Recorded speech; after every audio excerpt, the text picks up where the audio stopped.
welcome back to another exciting week of Level Up at Lunch. You know our motto. We just want to really live at the next level. We chose lunchtime because we know, A, you're eating some physical food. We want to give you some stuff for your soul because life is tough to do without wisdom and some direction. So I hope you enjoy this. Hit the subscribe button, by the way. Tell your friends, come on over and check us out because we have something good today, y'all. I normally have my green smoothie, my liquid lunch. I don't have it today. Whenever you see Monica, you're gonna know that I skipped my liquid lunch. But I do want to give y'all a quick tip. Try probiotics. Now, my disclaimer: if you take anything that I recommend and you get sick, I'm telling you, I didn't tell you to do it. Check with your physician. Now that we got that out of the way, probiotics give you friendly bacteria for your gut. Believe it or not, your gut is the place of your immune defense. And so I know you think about vitamin C, but if you got some good bacteria, it can help you fight the bad stuff that comes in. And so just, do your own research. Check out probiotics as we're in the COVID season, as we're in the flu season. And I always want to give you something that can help strengthen your health because I've never seen a spirit operate without a body. Yeah. If you're living in this world, your body, your spirit says the spirit is willing, but the flesh is weak. Your spirit and your body, by the way, they work together. So that's why you always hear me talk about food and mood. Some of your attitudes can be related to what's in your body. All right, that's enough. Well, I'm excited. I brought I had to bring in my backup today, Sister Monica Chavis. Say hello to everybody. Hello, everyone. Yes. I asked her to help me because I'm going to be dealing with a subject that I think she can appreciate, I can appreciate. I'm calling it parenting in a pandemic. Yeah, pandemic parenting, because it's a different world when you are in the same corridors all day. Talk to me, Monica. Tell us about your family makeup. And, yeah, we want to hear. Tell about your family. Okay, so I have 3 daughters. Okay. I have a 22-year-old, I have a 12, soon to be 13-year-old, and I have a 3, soon to be 4-year-old. So you can, and on top of that, I have a 2-year-old grandchild. So I'm going to say what you are saying. You can put it in the chat room. Just say, but Monica don't look like she's old enough to have a grandchild. That's God's grace on you. Amen. Can you share what you would consider is the toughest thing you have to deal with? Because you're a single parent, correct? Mm-hmm. I am. All of your kids are home with you? Yes. Okay. What's the toughest thing you deal with as a mom? Oh, that's a hard question, Pastor Page, because I deal with a lot. But I will say the top thing that I deal mostly with is these people don't clean up behind themselves. Oh, yeah. And so I am constantly, and I try not to, but I am constantly fussing about just the simple basic, you left this dish on this, it was 2 steps to get to the sink. So that's the thing I think that's what's coming up right now, because that's what I just got finished discussing. But let me say this, overall, the toughest thing is balancing discipline and nurture. Yes, that's the toughest thing overall. Like right now, the toughest thing is getting them to clean up, but it's the balance between being the disciplinarian and also the nurturer, because sometimes I seem a little like, who are you? You just screamed at me, but now you're telling me you love me. Right. So it's a balancing act between having to do both by myself. Yes, that is a tough situation to be in. And that's why I brought this topic to the table for our conversation at lunch, because, you can get caught between two worlds. And let me add this disclaimer before I move forward. Whether you have kids or not, this is for you, um, because everybody should be parenting, and everyone should receive parenting. Whether you have biological kids or spiritual kids, everybody should be raising somebody up. I hope you caught that. I hope that's clear. The Apostle Paul talks to the church at Corinth, and he reminds them that though you may have many teachers, you ain't got but one spiritual father. So the context of life in church is family. And many of our parenting woes are a direct result of us not receiving parenting. Even if you grown, you still need parenting. Okay. So go ahead, Monica. What I was gonna say about that though is, as I was sitting here thinking about what I say my largest challenge is, it's because there is this, because I want my children to know that I love them. Yeah. But I also want them to know that there are rules and that there are standards. Come And on. sometimes me putting my foot down about a standard feels like it's not love, or that love is absent. And so it's balancing, making sure you still feel loved, and but making sure that what gets across and that you get it, Yeah. or that you do what I say, or whatever it is. Yeah. It's just that I want you to know that you're still loved. However, this is still the standard. Uh-huh. Uh-huh. You said something before we jumped on, and I told her to stop because she was feeling all the goods before our conversation. Help me. This what you just said. I want you to know that you're loved, but I also want you to know my standard. You said sometimes when you're talking to your kids and you Mm-hmm. repeat what you said. So what I said was, there are times literally when I'm mid-sentence with especially my middle daughter, and now with the smallest one, I'm literally like, why can't you just do what I ask? And I hear Holy Spirit saying to me, why can't you just do what I ask? Yeah. And it's convicting. It's like, the same amount of grace you want me to have with you and your disobedience, or your slow to move, or your delayed obedience. Yeah. Have that same grace, and keep that same energy, Yeah. with Yeah. these children. And so it causes me to like look at everything differently, because it's like, okay, God, what are you saying to me Yes. through the behavior of these children? What does that say about me? How do I have another good one too. I have another Okay. good one too. Okay. Okay. Let's just pause for on this one right here because it's so good. So the part of what's happening in the pandemic is we have to spend more time with each other than we do normally. I almost wonder if busyness has been an escape, Mm, because what I'm learning is the closer I get to my kids, the more I see myself. mm-hmm, So it's a weird thing. I agree with you. It's while I'm disciplining them, I'm also hearing the child in me. There's a mm-hmm, child I don't care how old you get, you're only as good or as grown as the unnurtured child in you. See? mm, So wherever you haven't been nurtured, that's where you're nurturing discipline. Wherever you haven't received discipline, because with discipline is love. mm-hmm, Wherever you're undeveloped, you're still that age. So when you're talking to your kid, that's how you can hear God talking to you at the same time, saying, yeah, I want you to clean your mess up too.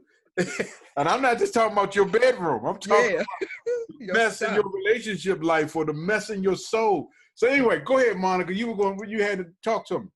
No, I was gonna share. There was an experience, and I was so when your kids get a certain age, Pastor Page, and you know this, you may not feel it the same way I feel it.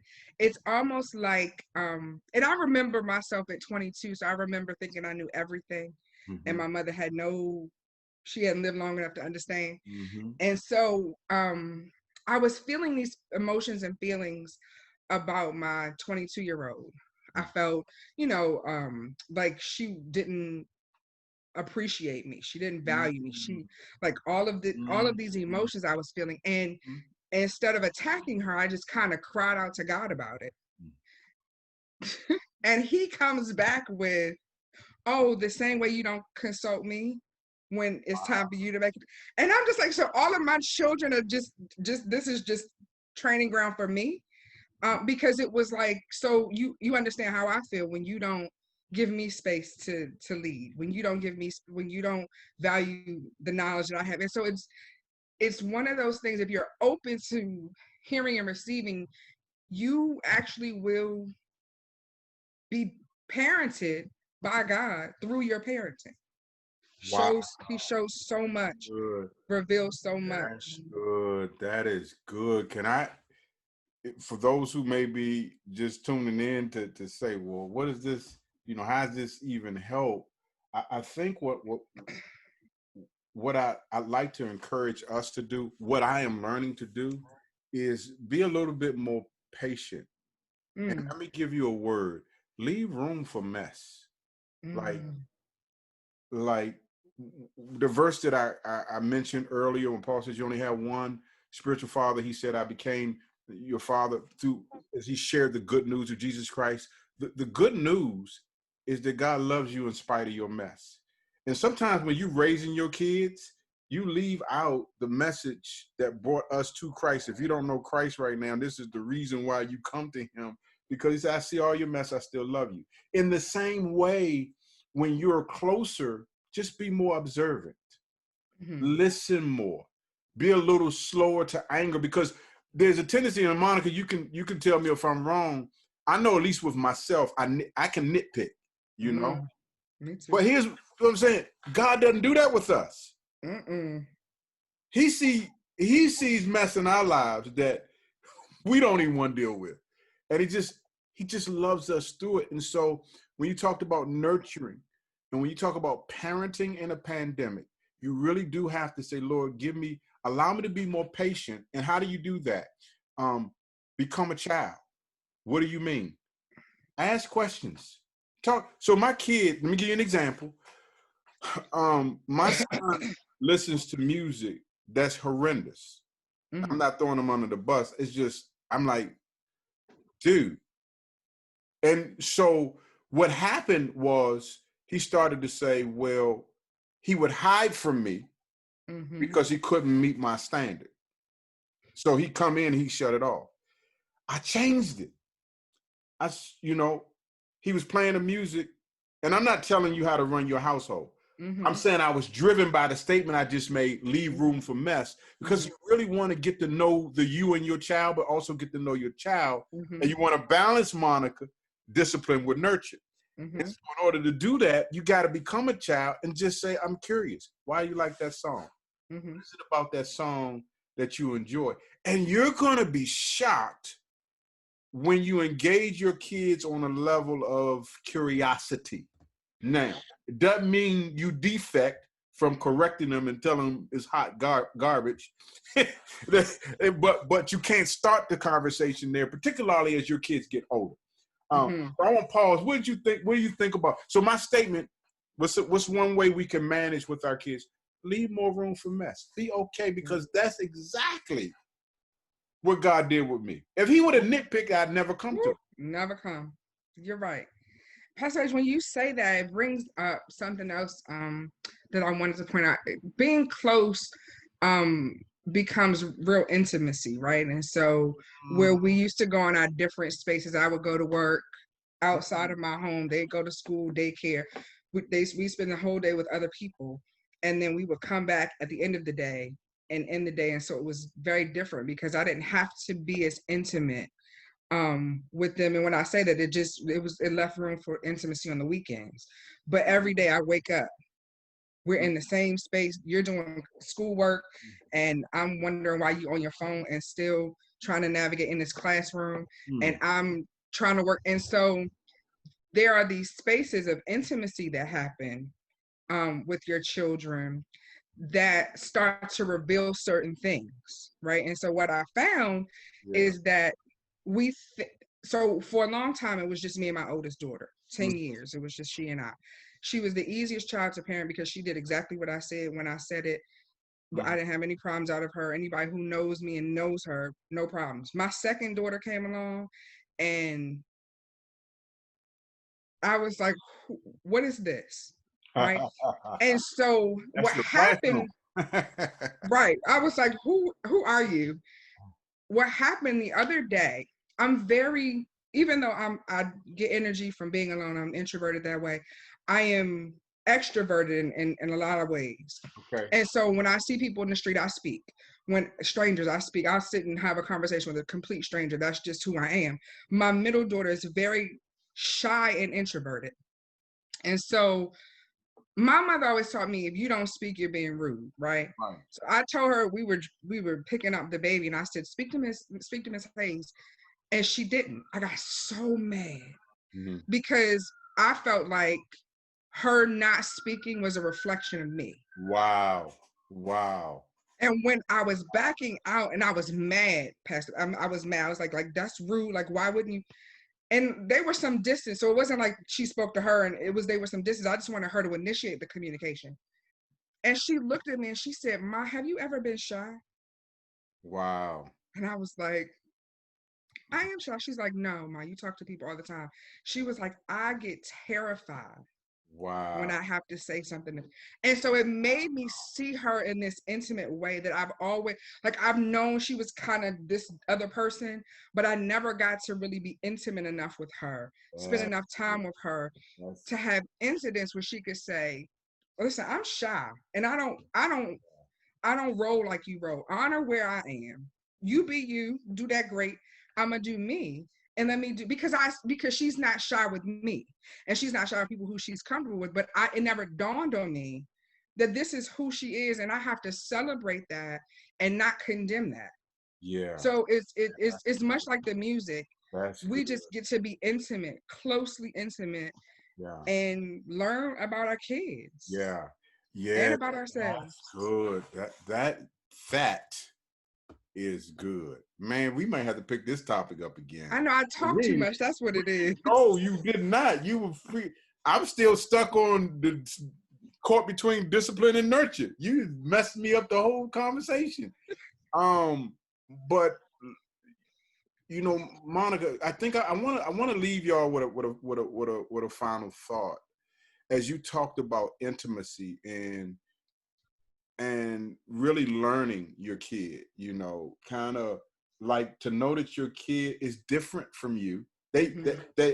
they have some of you in them, but they're their own people. Mm-hmm. You know, I want to challenge us.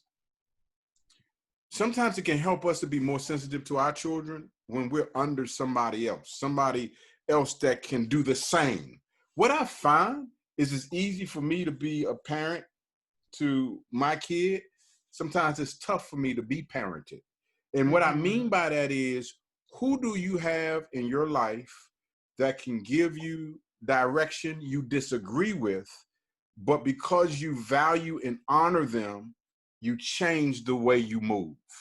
That's another. So when we talk about parenting, who do you have? Because what I find, and this applies even if you're married right now. So we don't have no kids. Well, even if you're in a relationship with somebody, you become more sensitive to their needs and who they are when you're under somebody's authority. See, because you know what it's like to receive. But if you the boss, you make all the calls and you don't answer to nobody, I promise you, Monica, your parenting is going to be imbalanced because you're not being corrected.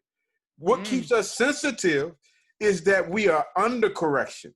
And I got some people and this is not about age, by the way, when we talk about spiritual parenting. Somebody technically can be younger than you, but have more experience and maturity, spiritually speaking, that you give permission to kind of have if you're a female, a maternal nature about them. You know, I've received nurturing from my son. So don't get confused when I say parenting. I want you to get stuck there. But I'm saying, if you don't have somebody like that in your life, find them. Ask God to show you, reveal them. And well, how do I find them? Part of the way you establish that relationship is finding somebody that got the wisdom that you can respect, and then it's established or consummated through obedience. So where did I know that you and I are connected? It's like if I can give you direction and you follow it. If not, I'm not your pastor. I'm not your covering. I don't give you, because you don't take any spiritual advice from me. My son said that to me the other day. He says, you're my dad. He defined it. He said, because you have authority to kind of tell me, which way to go. The same is true when we talk about parenting. So Monica, you just made me think about that. As you said, you're studying your kid and you're kind of learning their ways. Well, who's studying you? Who's giving you correction and giving you feedback? Because that's going to make you a little bit more sensitive to how you deal with your kid, because whoever's in your life should be pointing out your flaws or giving you feedback about areas you need to improve in. Just a quick wrap up. You brought up a great point between discipline and nurture and kind of being stuck in that space. And you shared this, that you learned from your kids in this space. Like, rather than judging them and rather than being super critical, rather than being, petty and pointing out everything, leave some room for mess, man, because that's what we are before our Father. Don't leave his parenting towards you out of your parenting towards your kids. And we made this point, whether you got kids or not, these lessons still apply. Because if you're with your spouse or if you're with your girlfriend or your boyfriend and you're around each other all the time, you get on each other's nerves. Okay. And anybody get on your nerves will pull out the child in you. They'll provoke the child. You will act out. That's why I had this conversation today, because I said, man, I've been acting out because I'm so close. So anyway, those are kind of some of the takeaways from our time. We hope this helped. We're gonna come back to y'all about singleness and covering, and are we getting this right? Maybe the division is part of the problem in singlehood. That's a word, I just made it up. So all right, so Monica, I got you to come back. We're gonna talk about singleness and covering, and then I'll be back. All right, just don't let me talk too much. I talk too much. No, man, good. Y'all can hit pause. It's on YouTube. You can hit pause. You can come back, eat something, come back, and we hope it helped, because this is a real life, right? This is what we really feel, what we really go through as believers. And you don't always get to hear this on a Sunday morning. We really want to pull up in your living room and say, what are we going through? And we know we're not by ourselves. So we pray that God will bless you and keep you. Again, hit the subscribe button. Come back and see us next week, and let's continue to level up.